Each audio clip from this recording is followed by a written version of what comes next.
Iran के पास जो capability है वो रिपोर्टेडली है, क्योंकि ईरान खुद तो अनाउंस नहीं कर रहा। इनके पास जो शाहिद ड्रोन है कहा जा रहा है इनके पास तकरीबन 80,000 हैं, और 80,000 इसके बावजूद हैं कि इन्होंने रशिया को एक्सपोर्ट भी किए हैं जो उसने यूक्रेन के खिलाफ इस्तेमाल किए हैं। इनके पास 50,000 के करीब जनरल पर्पस मिसाइल्स हैं।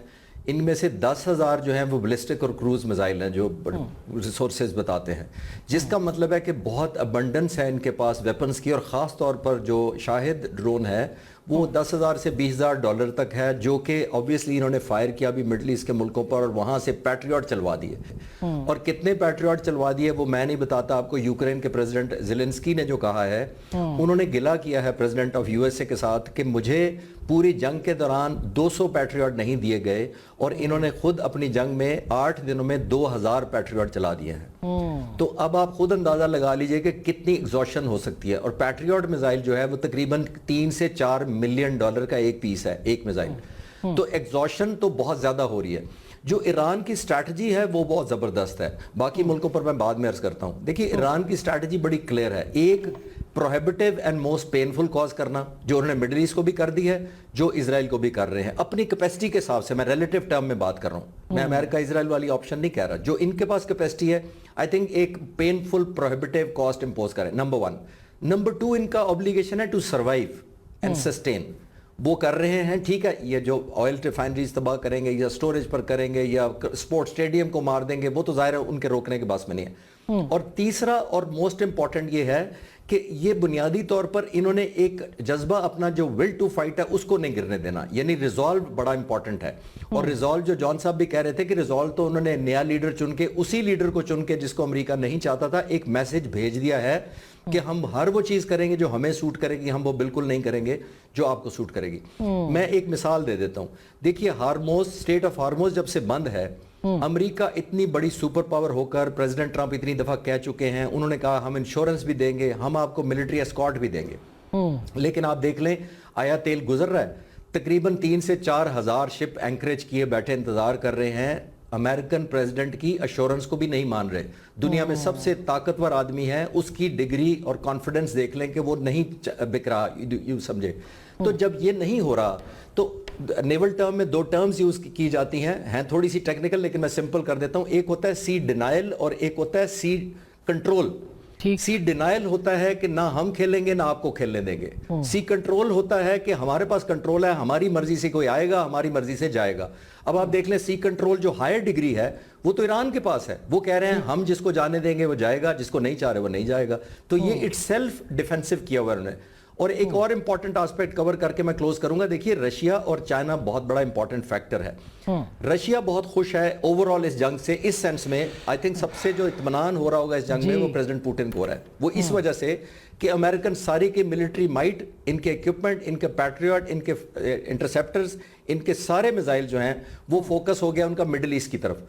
तो वो खुश इस बात पे हैं कि अमेरिका का सारा फोकस यूक्रेन से हट के, इसीलिए तो ज़ेलेंस्की ने जो इतराज किया या एक ग्रीवेंसेस शो किए हैं, तो वो एक तो वो खुश है रूस इस वजह से कि डाइवर्जन हो गई। नंबर 2, अब वो तेल जो बेच रहा है वो कैश पे बेच रहा है रूस। तो जब कैश पे बेचेगा तो उसकी वॉर एफर्ट जनरेट और हो जाएगी यूक्रेन के खिलाफ। तो प्लस प्लस प्लस चल रहा है।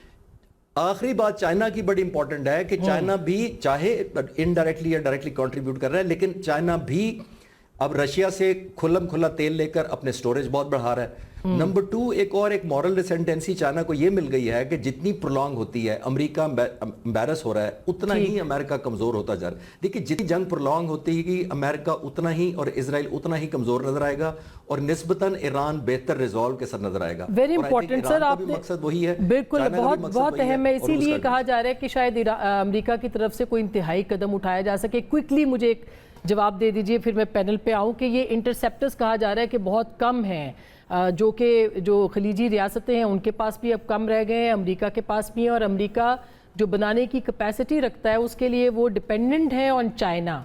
तो क्या आप इससे एग्री करते हैं? और अगर ऐसा है, और फिर वो उन्होंने मुआहदा भी किया है इजराइल के साथ कि कुछ मज़ीद असलहा उनको बेचेंगे, तो अगर ऐसा है तो फिर कितनी देर तक प्रोलॉन्ग कर सकता है अमेरिका इस जंग को? मिस आसमा, ये बिल्कुल मैं सादा मिसाल कर देता हूँ, ये गांव का वो बदमाश है जो हर वक्त असला नहीं रखता, लेकिन खौफ इस वक्त इतना रखता है कि उसके पास वेपन ना भी हो तो लोग समझते हैं इसके पास जरूर असला होगा कोई ना कोई। अमेरिका ने, जरूरी नहीं है कि हजारों की तादाद में मिसाइल बनाने थे और लाइन अप करने थे, उन्होंने इस तरह इस लेवल का और इतना अश्योर्ड डिस्ट्रक्शन का खौफ डाला हुआ था पूरी दुनिया में। प्रेसिडेंट ट्रंप इसीलिए कहते थे कि हम इनवल्नरेबल हैं, इनविंसिबल हैं, तो वो बैक उतना कर पाया। वो तो अब नजर आना शुरू हुआ है कि उनके इक्विपमेंट, उनके मिसाइल्स, उनके इंटरसेप्टर इतने वाकई नहीं है। कई पार्ट्स पर उनकी कंपनियां, आपने बिल्कुल ठीक पॉइंट आउट किया कि वो चाइना की बेसिक स्पेयर पार्ट्स की मैन्युफैक्चरिंग पर डिपेंडेंट है। दूसरा, उनकी कंपनियों की कैपेसिटी रातों रात डबल ट्रिपल हो ही नहीं सकती, जो प्रेसिडेंट ट्रंप की ख्वाहिश है।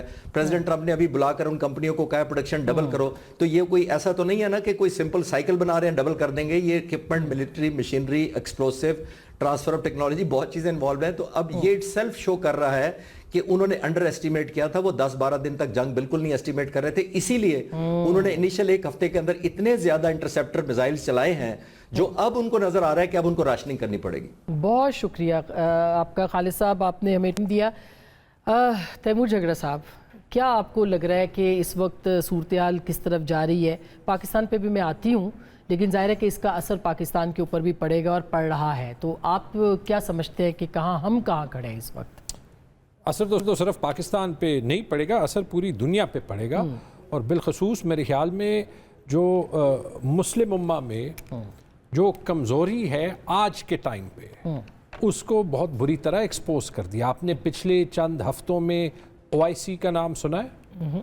लास्ट टाइम जब मैंने OIC का नाम सुना था, जब खान साहब प्राइम मिनिस्टर थे, जब यहाँ पे एक कॉन्फ्रेंस हुई थी उस वक्त में, लेकिन आपने पिछले कुछ टाइम में सुना ही नहीं है, जबकि एक इंट्रा मुस्लिम इशू है ईरान और GCC के ममालिक के दरमियान। ग्लोबली तो इशू इसलिए है कि हम तो ज्यादा फ्रेजाइल है ना, हमारी तो इकॉनमी अपने पैरों पे है नहीं, इसलिए उस पे मैं आता हूँ। लेकिन ग्लोबली अगर आप यही देखिए फ्रेजिलिटी की बात तो सिर्फ नहीं होती ना। फ्रेजिलिटी की अगर बात हो तो आप ईरान के एक्शन ही देख लें।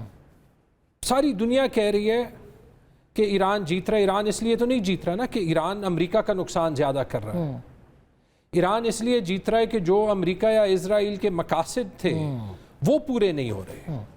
ईरान के पास एक चॉइस थी कि वो खमेनेई के मर्डर के बाद हार तस्लीम कर ले, वेनेजुएला में भी हुआ था, ठीक है जी। और ईरान के पास ये चॉइस थी कि वो नेशनल इंटेग्रिटी पे कॉम्प्रोमाइज ना करे, बहुत बड़ी कीमत अदा करके उन्होंने वो मुश्किल चॉइस ली। लेकिन आज 10 दिन बाद मेरे ख्याल में ये बात क्लियर है कि मेरे ख्याल में जो वो पीरियड था जिसमें अमेरिका और इजराइल जो है वो फोर्स कर सकते थे कि जल्दी से जल्दी जो है वो ये जंग खत्म हो, बस वो उस पीरियड से हम निकल गए। अभी ये टेम्पलेट हमने देखा है, जैसे यूक्रेन और रशिया की जंग थी, जब पहले हफ्ते 2 में खत्म नहीं हुई, 4 साल बाद भी चल रही है। और यहाँ पे अगर आप ये देख लें कि ये जंग महीना 2, 3, 4 रही तो पूरी दुनिया की इकोनॉमी पे बड़े खौफनाक असर पड़ेंगे। हमारे जो सबसे इम्पोर्टेंट दोस्त हैं जो हमें फाइनेंशियली सपोर्ट करते हैं, सऊदी, UAE, इनकी इकोनॉमीज पे बहुत सख्त असर पड़ेगा। चाइना पे भी पड़ेगा, क्योंकि चाइना जो है जितनी उसको एनर्जी चाहिए या जो वो एक्सपोर्ट ओरिएंटेड इकोनॉमी है, जब दुनिया में रिसेशन आएगी तो चाइना पे भी आएगी। तो ऐसे हालात ये जो स्ट्रेट ऑफ हुर्मुज़ है उसके बाद तो उनको काफी इसमें मुझे तो 2 लेसन ही नजर आते हैं जो हम बार बार नहीं सीखते। एक ये कि देखें, अल्टीमेटली हमारी स्ट्रेंथ ना फॉरेन पॉलिसी में खुशामद है, ना किसी को नोबेल प्राइज देना है, ना बोर्ड्स ऑफ पीस ज्वाइन करना है। अल्टीमेटली हमारी स्ट्रेंथ यही है कि हम इंटरनली एक पॉलिटिकली स्टेबल सिस्टम, एक ऐसे इकोनॉमिक सिस्टम जो कि जंगों को और ग्लोबल हालात को ज्यादा रेजिलिएंट हो वो डेवलप करें। और जब तक हम वो नहीं करेंगे, वेरी इंपॉर्टेंट ये लेकिन उसके साथ साथ इकॉनमी भी, ईरान की अपनी इकॉनमी थी, इंडिजिनस थी, इसलिए उन्होंने सर्वाइव भी कर